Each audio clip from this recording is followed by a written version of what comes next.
karena kalian juga di situ bisa dukung tim andalan kalian dengan cara top up GoPay dan juga ada kode unik tiap timnya. Jadi langsung aja bisa dicek di gopayarena.id. Tapi nggak pakai berlama-lama, langsung aja kita masuk ke game kedua di Kalahari. Oh baby, kasih ke Johnny Santai dan juga Skyla. Yes, Oke. so this is it, di mana pesawat bergerak dari Santa Carina menuju ke The Maze, di mana 12 tim yang bermain sudah semuanya turun ya.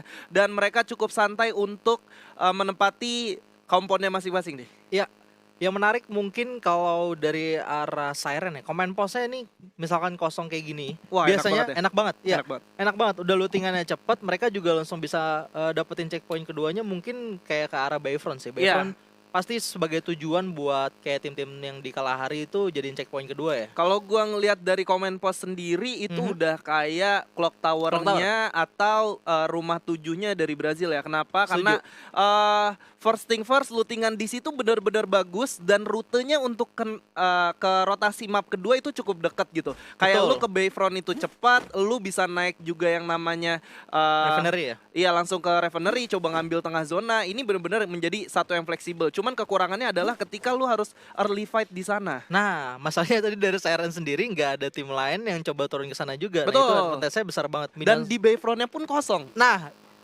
menurut gua kalau Bayfront sebenarnya kayak RRQ sendiri ini coba lepas Bayfront-nya, looting di pinggiran, mungkin bisa masuk ke Bayfront juga nantinya. Bisa jadi. Nah, itu bisa ketemu mungkin setelah mungkin dari Siren-nya sama RRQ-nya selesai looting di lootingan pertama mereka ya, di area looting pertama. Iya, sebenarnya kenapa gue setuju banget pas lu bilang, oh tapi di sini ada yang bakal bertemu nampaknya. Sam 13 udah coba ngeliat pergerakan dari tim RRQ, ada O'Connor di sana yang bakal coba untuk looting, cukup terbuka juga. Bakal langsung di stepping Oke. begitu aja, 4 sampai 5 hit udah terkena Wah. di sana, tapi masih bisa survive karena tidak terrender. Ya, nggak keren jauh banget. Hmm. Di Shrine sendiri ini ada 2 toolbox yang bisa dipakai, makanya tempat favorit juga, dan sering banget dari Shrine sendiri itu ada early fight yang terjadi juga ya. Masih cukup oke di Shrine ini, kayak walaupun nggak terlalu banyak, cuman checkpoint ke map selanjutnya itu lu bisa ngelihat langsung dari atas kayak ke arah mana lu mau moving, dan dari arah mana aja musuh bakal coba untuk rotasi gitu. Betul.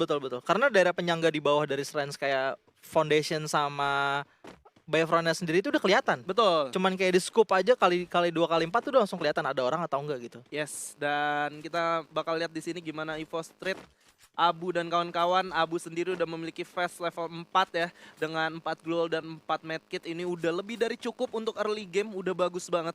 Nah, ini keuntungan salah satunya buat turun di Shrine sih. Soalnya ada 2 toolbox di 2 piramida yang ada di Shrine ya. Jadi kayak satu toolboxnya pasti udah bisa nge-level 4-in rasernya, dan itu udah advantage banget buat di fast early gak sih? Yes, itu udah menjadi salah satu advantage banget.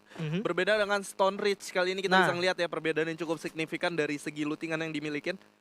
Walaupun dari Stone Ridge rumahnya banyak banget, tapi mungkin kayak lebih ke arah ini ya, Cape Town ya, yang banyak banget rumah. Walaupun ada 4 area looting di dalam satu rumah, tapi kebanyakan kayak isinya tuh nggak terlalu bagus gitu. Iya, cuman menurut gua untuk jadi first checkpoint nggak terlalu jelek karena selama gua turun di Stone Ridge ya, gua 4 orang maupun gua perang dengan 2 squad yang berbeda gitu di satu tempat, yaitu di Stone Ridge, masih cukup aman sih untuk segi lootingan. Kayak face-nya bakal dapat semua dan medkit juga nge-cover semuanya, jadi nggak jelek-jelek banget. Yap. Dan Cuman ada yang mungkin- sedikit berbeda dari Siren ya. Oke, Siren udah mulai keluar dari command post. Dia nggak Yes. ngambil ke Bayfront, nggak ngambil ke arah refinery-nya, tapi Yes. mulai coba untuk looting ke arah luar. Ini mau nge-setup dari rocks-nya sih, kalau Iya. kalau menurut gua. Dan ada yang tereliminasi tadi dari tim Rocks ya. Ini bakal menjadi disadvantage banget tentunya buat tim Rocks, mengingat dari Siren juga udah melakukan satu pergerakan yang cukup agresif menurut gua.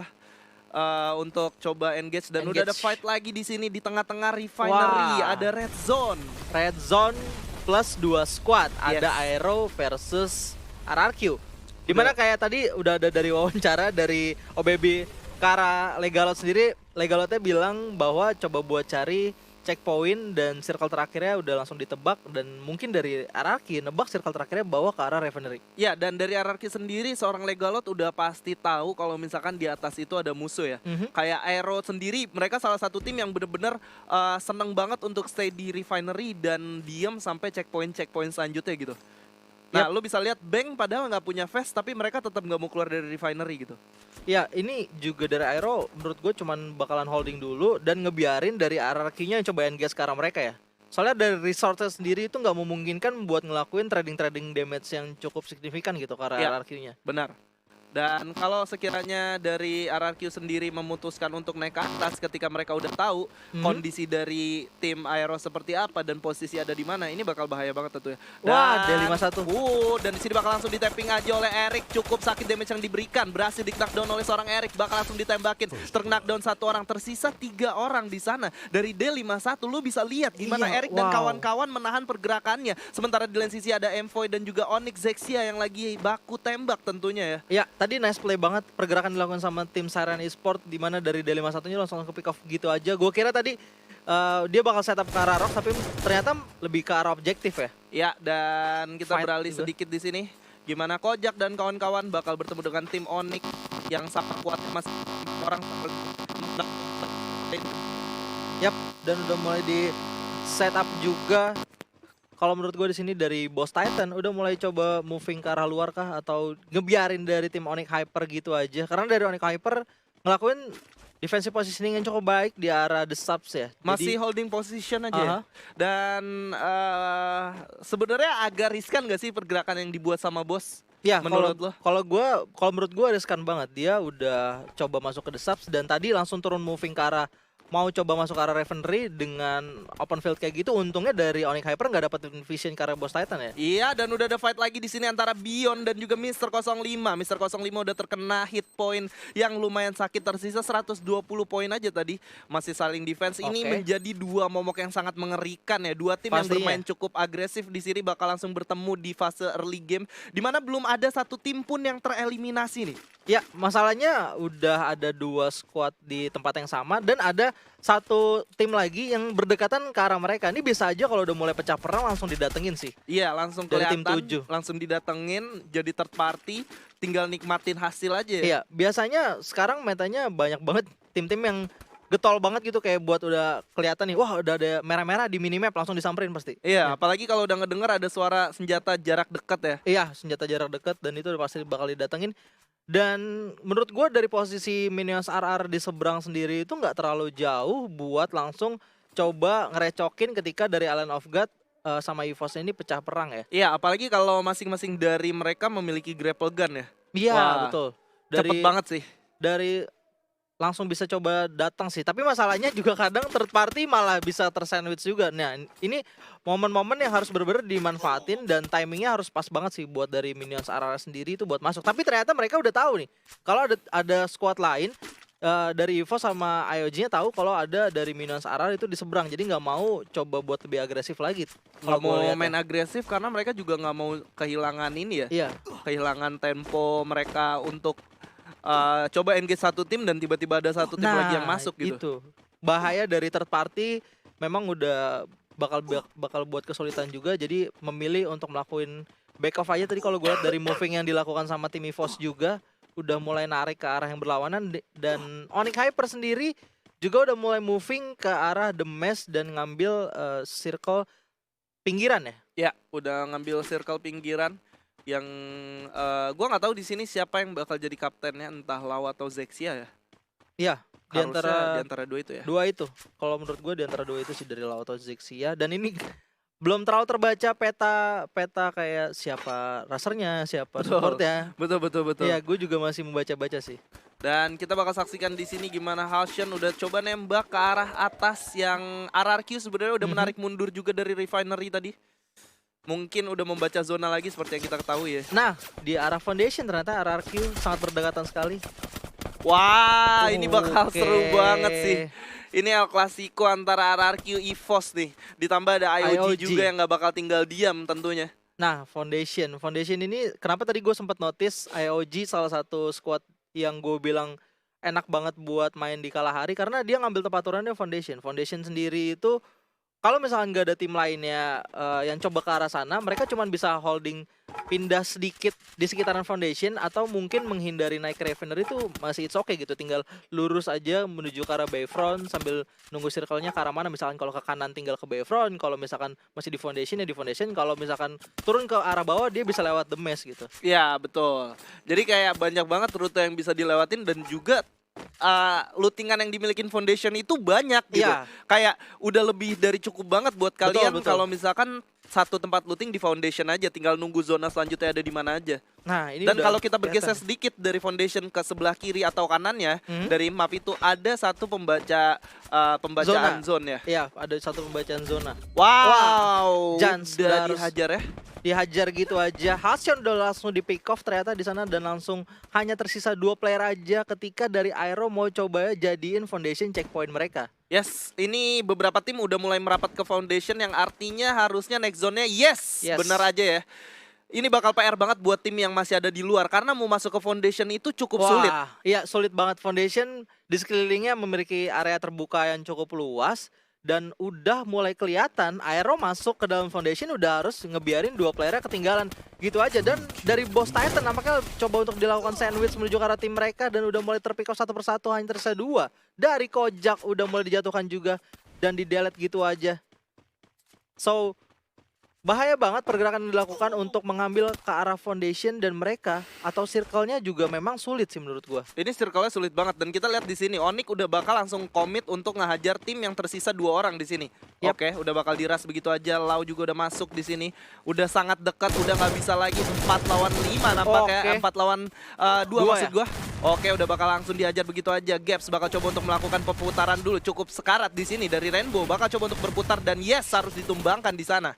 Yap, sudah harus terdelet gitu aja tapi ada coba firing yang dilakukan dari Pac-Man di sana dengan menggunakan baretanya mendapatkan 2 pick off tapi ada sebuah tembok yang bisa dimanfaatkan untuk bersembunyi dan masih bisa survive lagi. Tapi PR-nya adalah circle udah mulai bergerak dan mereka harus dapetin objektifnya di mana di dalam objektifnya itu udah ada dari Aero dan RRQ. Itu bakal sulit banget sih. Bakal sulit banget menurut gua. Dan oke udah ada fight lagi di sini antara tim DG dan juga tim Dranix di mana Devil udah masuk ke depan. Bakal ada duel lagi di sini. Mora Boy udah bakal langsung jump shot di sana. Easy harus terknockdown dari kejauhan. Ada yang ikut campur dari jauh di sana nampaknya bakal coba untuk langsung cover temennya dan yes Dranix Vendetta di posisi ke-11. DG Esport bener-bener dibantu oleh tim yang ada di belakang sana. Yap, Kalau nggak betul salah RRQ. dari RRQ yang berada di luar dan ini memang struggling banget. D51 coba untuk masuk ke dalam circle tapi dari Leon udah langsung di pick off begitu aja oleh salah satu player dari Minions RR. Ada pelontaran yang coba dipakai langsung di clearing up begitu aja. Bang Du di sini hanya tersisa sendirian tapi circle-nya udah sakit banget nggak bisa buat ditahan lagi.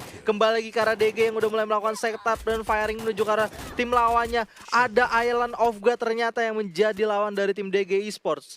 Ya, udah masih survive dan masuk ke 7 besar nggak terlalu jelek walaupun zonanya masih cukup jauh di sini. Inilah satu kesulitan bermain di Kalahari ya ketika zonanya ada di open field dan udah ada orang yang masuk ke sana duluan. Betul.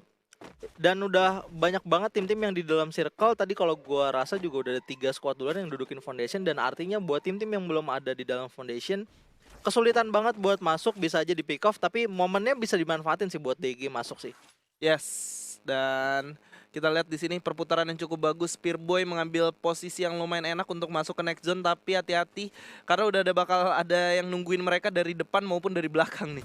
Yap, betul banget. Dan Island of God udah mulai masuk ke dalam foundation. Ditungguin sama RQ Hades sudah melakukan setup juga. Ada spam frag grenade yang udah mulai dibuang dari arah tim Island of God menuju ke arah RRQ. Bakal datang atau tidak dari Aero sebagai third party dan EVOS juga nggak jauh dari sana ternyata. Yes, RRQ bakal bertemu dengan IOG di mana IOG sendiri udah cukup sakit di sini, terkena oleh zona dan Hands bakal coba untuk berputar sedikit. Udah ditembakin Bion cukup sekarat di sana oleh Legalot dari sebelah kiri juga harus terkena down seorang Okanar. Ada jump shot oleh seorang Bion di sana. Nggak ada glue wall milik Bion di sana. Bakal coba untuk bergantian dan satu persatu saling cover cukup baik nampaknya. Bakal terlihat di sini. Udah ada Bion di sana, satu orang udah terkena down. Chanzu, Legalot tersisa sendirian di sini. Berhasil mengkena down satu orang. Ada 2 orang yang berhasil dipulangkan oleh Legalot di sana tapi belum langsung di end. Bion udah kelihatan di sini, bakal langsung ditembak dan oh my god, IOG di posisi ke-5. RRQ Hades mendapatkan 10 poin eliminasinya walaupun harus struggling di awal.